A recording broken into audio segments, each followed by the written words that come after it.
There are over 70 known songs that could ostensibly be pulled from the vault to be included on debut or Taylor Swift the album Taylor's version as vault songs, and that is because this girl has been writing.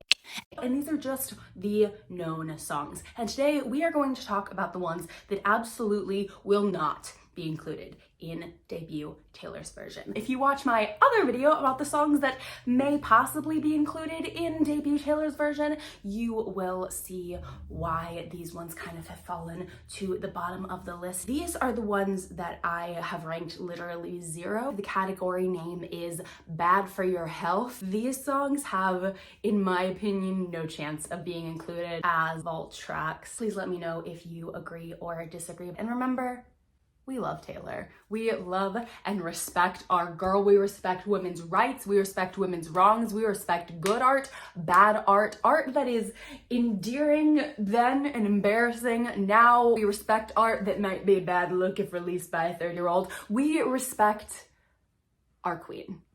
Please keep that in mind. This is all in jest, in good fun. And so, as I said, there is a hefty amount of them. So let's get into it. A lot of these songs are from various demos that she released in her rounds in Nashville while she was trying to get signed, songs that she wrote and recorded and added onto demo CDs. She talks about going up and down Music Row in Nashville, handing them out. I'm sure that's not all she did with them, but for the ones that were part of those demos, and we know that that's where they came from, I will include a picture of the demo CD on screen for you guys. $10 and a 6-pack. I don't hate this song. Just because I don't think a song is likely to be included doesn't mean I hate it. I could bop to this song. However, it is about her being brokenhearted from this guy and her friends having told her over and over and over, he's gonna betray you, this isn't gonna work out, this isn't for you. And they bet her $10 and a 6-pack that they're gonna break up, and then they do, and she's like, oh shucks, well, I guess I owe my friends $10 and a 6-pack, and like, what's friends? It's the idea of the bet. It's not the, like, the friends telling her this isn't gonna work out. It's like the entire premise of the title of the song. Like some like, Jinx, you owe me a soda. Jinx, you got your heart broken. Please pay up. Like, that's awful. I can't imagine that hitting now. You really went back and forth so many times between straight up being like, no, I am 12 in so many of these early songs, and also low-key writing like adult country music, sort of, but like not really, but like sort of, because you could tell that she was pulling like the classic country like tropes and like storylines and stuff from the country music artists of the time. But you can see her like using those in her writing and like weaving them throughout and like kind of trying to emulate. I could just so easily see a country song from like 1995 being about betting your friends $10 and a 6-pack. Where's this girl getting a 6-pack? Of what? For who? Like, how old are your friends? Who is betting you? Really, truly, I think she was just trying to like emulate like the country writing and like the successful country songs of the time. So we're just gonna like gloss right over that. I would love to see like the Fever Dream music video of like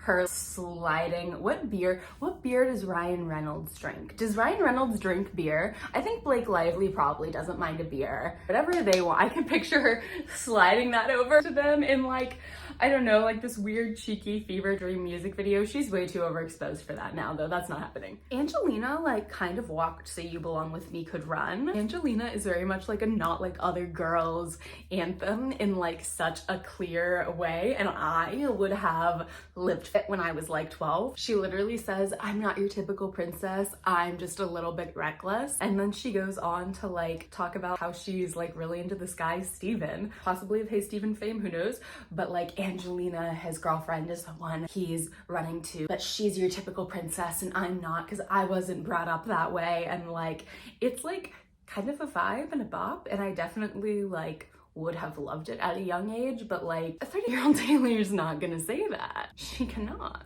Brand New World is thematically the same song as A Place in This World. And I don't hate that song. I feel like a lot of people hate that song. I also feel like a lot of people kind of like secretly stan that song.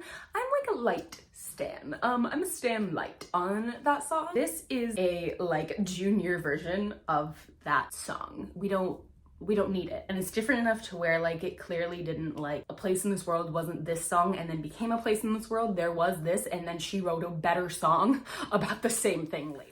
A Little More Like You is about loving someone so much and like wanting to make yourself a little bit more like them, wanting to have qualities that they have and like wanting so bad to instill those in yourself. And like, it's a very pretty song. There are actually some really pretty lyrics and things that I really like. Would you rather me say what I really mean? Think of something you can't touch. I see angels start to blush when they look at you. And then there's some clumsier moments, but really overall, it doesn't feel like quite enough song and quite enough of a statement. And then like the statement that it is, I don't feel like carries enough like weight or importance to be included as a vault track, and I could see it being misinterpreted as like, oh, she only dates people because she wants to be like them and like emulate them and like people ruin everything, man. And I could so easily see them ruining this, and this is not the only one. There's so many that are even like higher in ranking. They're in the other video that like I simply don't think have a chance, not because they're not good songs or because they wouldn't even have a place, but because people have had the privilege of certain vault songs lost to them because of their behavior on the internet.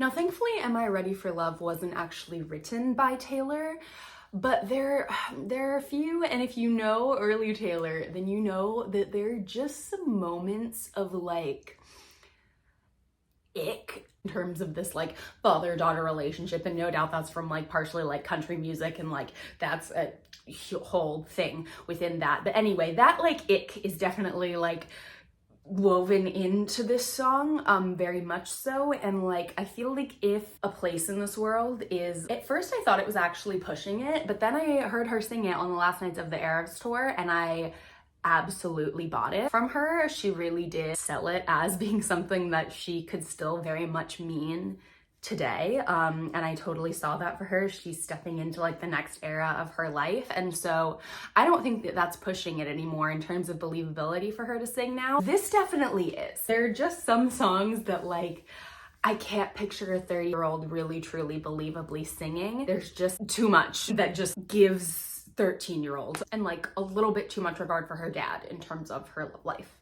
Brought up that way. Now, this song is a massive bummer. Like Jesus Take the Wheel by Carrie Underwood. You don't want this to come on in the car, like type sad. But also there's like another ick is just sort of like woven in there. This like purity culture stuff. I mean like my daddy taught me what love is and like I hope I can find a man just as good as him one day. It just gives me like a really deep, clear ick. There's one line in this song. It's a story song. We love a Taylor story song, but like it's the purity culture line and then it's just like what a massive downer it is for almost nothing. Baby Blue is simple and sweet in the same way that Lucky You is, which is, according to Taylor, like the first song that she wrote, which I talk about in the other video, but it's not like as endearing or catchy as Lucky You, and so I see literally no reason to include it. Like it doesn't have enough of a strong melody or story to have much of an impact in my opinion. Beautiful Days is literally 4.5 minutes of like walking and talking around concept of a thought and a feeling. It doesn't feel like there's much of like a through line, like lyrically. If it gives you good vibes, if it gives you good feelings, that's great, but it's a little slow and like nonsensical for me. And it's also 4.5 minutes long. Can I Go With You? We're back to the Southern daddy-daughter trope. And this is literally about a daughter asking her dad, like, can I go with you to the war? We're not doing that. I understand. It's so funny because like so many of these songs are like, I can feel the country trope and I can see this song being sung by like some like country singer who I've never heard of because I'm like not into country like pretty much at all, but like I've heard country radio playing in the background and I know this like the tropes of these songs and I can just so clearly see like who Taylor was trying to be, and it's just so far from who she is now as as like a singer and an artist and a writer, and so it's so funny listening to some of these songs. Like she's straight up just being like, "Father, can I go with you to Nam?" Like American boy. He's an American boy. There's not much else we can say about him. And that really is, that's the song. This is her writing a song about an American girl, but about an American boy. And you can tell that like she is not an American boy, and it's just cliche after cliche, and it's not like specific or detailed or creative really at all. And so there really is no like charm to it. Being With My Baby was actually sold to an Australian singer who subsequently released it, but we've seen her pull songs for the vault that have been released by other artists before. This song is just so, it's cute, but it is just so deeply mid. It is the middiest mid song ever, and so I don't know why she would contact this Australian singer to re-record it. It's simply like, and I mean this with all the love, not worth it. And it really adds nothing to the album that already exists. Made Up You is a weird little concept of a song. It's basically saying that like, if I'd never met you, I would have made you up and I'd be dreaming about you in my head. Like I would have made you up eventually, and like you're the boy that I would have been dreaming about in my head. And like, that sounds like a little bit of an iffy conceit, because it is, and the writing is a little iffy at points, which makes for just kind of an iffy song. And she like doesn't talk too much about this person either. Like there isn't much detail or feeling. It just kind of feels like this idea stretched out into a whole song that just ends up being fine. It's giving, some of these are giving like, it's amazing that it was written by a 12, 13-year-old, but it was also clearly written by a 12, 13-year-old. If you listen to these songs, you'll know what I mean.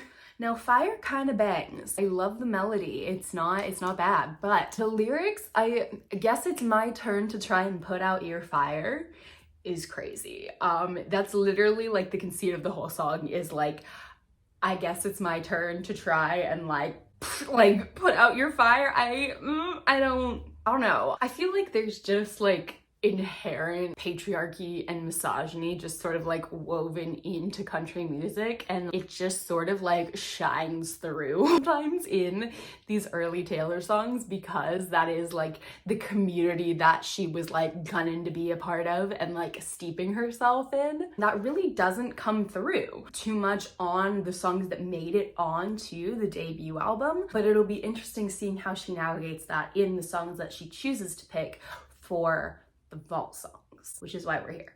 Closest to a Cowboy could actually be cool. It is about being burned by a fling with a cowboy who taught her to be wild, but now the closest to a cowboy you'll see her is all these ways to say real far away. Goodbye. And if it was like lyrically updated and like gutted, I feel like it could be cool and fun, but I simply don't know why she would do that when she has a ton of songs that wouldn't need that. But I love, there's something about the cowboy motif just kind of going through her discography, and putting a pin in the debut album would just be fun, connective tissue. And I do think this song is kind of fun, but I just don't think this would be a pick for her in any universe, to be honest. It does kind of bang in places, so listen to it and let me know if you disagree.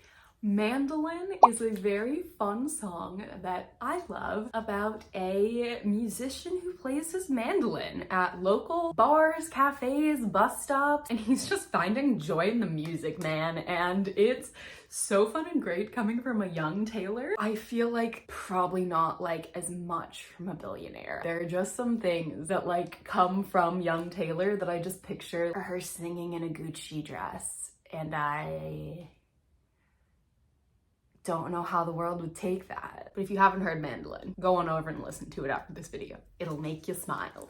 I feel like I recognize the guitar from Fearless the song in My Cure several times.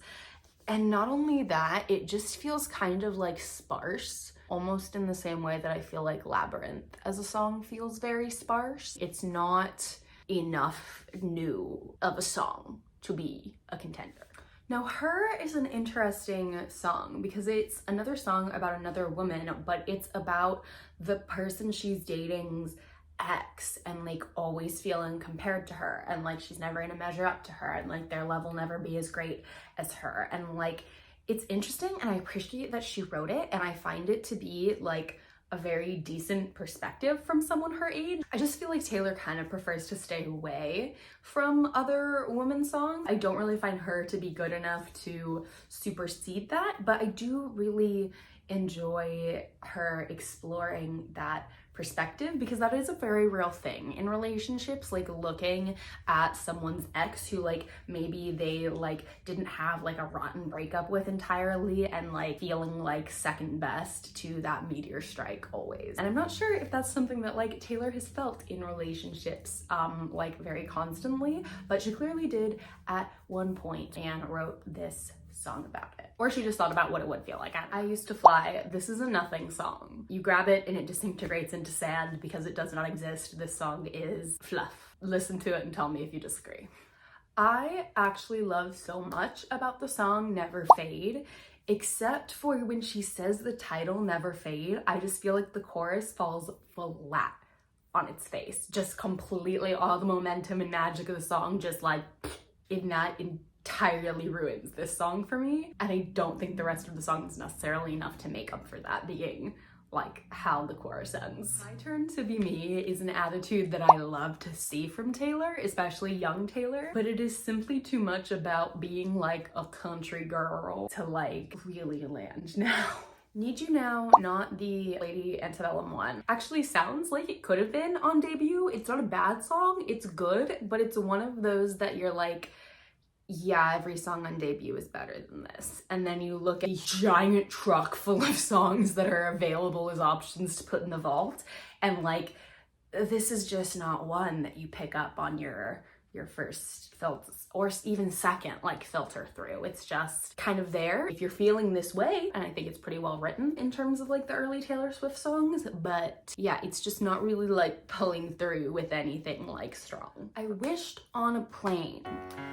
She literally says in the song, I thought it was a star. Yeah, we know, Taylor, that's the title of the song, and like if it was better written, then you wouldn't have to say that. For a song called In the Pouring Rain, this song was so disappointing. Like for such a iconic Taylor Swift image, this song was so nothing. And it's basically like, in the pouring rain, you made me sad. I'm not entirely sure exactly what he did in the pouring rain. It seems that they broke up. It seems that he was disappointing in the pouring rain, but like you see that title, like In the Pouring Rain by Taylor Swift, and you have such high hopes. This does not live up to them. This song is bad. Ride On sounds like the songs that I wrote when I was a kid. Tennessee is also a bad song. This is just a bad song about essentially not wanting to live in New York City, where she does live part-time now. Sugar is, it's like exactly what you think it would be. Like it's just very sweet and simple and juvenile, and like he calls her sugar because he thinks she's so sweet and she's the best thing in his life. Like it's just very sweet and cute, but like really nothing special. I mean, like everything from Taylor Swift is special. Like all of these songs are special because they were written by like a young Taylor Swift, which like songwriting prodigy, icon, master of the pen. But yeah, not gonna be about song. Who I've Always Been is about hating on another country singer who like rides on money for like her career and being like, well, that's not me. Who I've always been is someone who earns it and someone who works for it. And so I'm not even your competition because like we're not even in the same league. I work for my— and like not for nothing, like her family's privilege has like definitely helped her, like especially earlier in her career. For your family to be able to relocate to Nashville for you, yeah, that takes a lot of money. Not only that, but like her dad's in finance, and so like he was Scott Swift was writing some checky checks over and over for Miss Blondie to be handing out those CDs. So, and I get like she was pulling up, she was doing the open mic, she was handing out the CDs, she was hustling. I'm not saying that, but like you need money to fund the hustle in the first place. And so maybe this song is about someone who was just like others were hustling for her. Taylor didn't have like a lot of respect for that. I get it. Not words we're going to be saying now. not a song we need to re-record right now. That's Life, a song called That's Life, written by a 13-year-old. And this is like, it's a 13-year-old's version of You're on Your Own, Kid. And respectfully, it is not nearly as good. Till Brad Pitt comes along. Now, I don't know how we feel about Brad Pitt at the moment. I don't think we like him, actually. I'm fairly certain that we don't like Brad Pitt anymore. But whatever name she put in this song, Taylor Swift is savvy enough to know that putting names like that in songs are just, it's not a smart, timely thing to do. It is going to sour in some way and like bite you in some way, and just like don't do it. And so she's probably like not gonna. It's basically like, I am gonna be here till Brad Pitt comes along, like he's the only one that can ever make me leave you, which is like kind of a weird conceit for a song anyway. Thank you guys so very much for watching this just entire video of like a low-key hateration of all of these songs that I think have absolutely no chance of being included as vault songs on the debut Taylor's version, or Taylor Swift the album Taylor's version, the one with the blue and green and the butterflies, that one, the original one, the curly hair, teardrops on my guitar, Tim McGraw girly, that Taylor's version album that is imminent, hopefully coming out sometime this spring or summer, we shall see. But if you would like to see some of the songs that I do think have a flying chance of being included as vault songs, because like I said, there are just so many songs that could be included as vault songs with debut Taylor's version, because she was writing from when she was so young and she was pumping out these demos, man. She was tossing CDs out in Nashville like nobody's business. She was saying, you get a song, you get a song, you get a song. And so now we have all of those songs as like options for who to pluck and put on debut Taylor's version as vault songs. So if you'd like to see some of the ones that I think could be included and the reasons why, feel free to check out this video. I hope you enjoyed this one of the ones that I just simply do not think we are ever going to hear from again. I hope it was fun. If you did enjoy it, feel free to give it a like and subscribe if you would like to see more. I would absolutely love to have you here. Thank you so much for being here. It means the absolute world to me, and I cannot wait to see you very soon in the next one.